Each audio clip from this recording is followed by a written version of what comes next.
कौमी असम्बली की कायमा कमेटी बराए दाखिला का खुसूसी इजलास कराची में तलब कर लिया गया।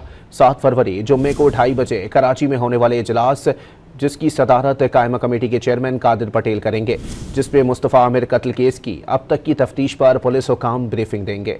कौमी असम्बली की कायमा कमेटी बराए दाखिला का खुसूसी इजलास कराची में तलब कर लिया गया। 7 फरवरी जुम्मे को 2:30 बजे कराची में होने वाले इजलास जिसकी सदारत कायमा कमेटी के चेयरमैन कादिर पटेल करेंगे, जिसपे मुस्तफ़ा आमिर कत्ल केस की अब तक की तफ्तीश पर पुलिस हुकाम ब्रीफिंग देंगे। कौमी असम्बली की कायमा कमेटी बराए दाखिला का खुसूसी इजलास कराची में तलब कर लिया गया। 7 फरवरी जुम्मे को 2:30 बजे कराची में होने वाले इजलास जिसकी सदारत कायमा कमेटी के चेयरमैन कादिर पटेल करेंगे, जिसपे मुस्तफ़ा आमिर कत्ल केस की अब तक की तफ्तीश पर पुलिस हुकाम ब्रीफिंग देंगे।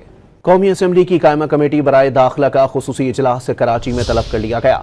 7 फरवरी जुम्मे को 2:30 बजे कराची में होने वाले इजलास जिसकी सदारत कायमा कमेटी के चेयरमैन कादिर पटेल करेंगे, जिसपे मुस्तफ़ा आमिर कत्ल केस की अब तक की तफ्तीश पर पुलिस हुकाम ब्रीफिंग देंगे।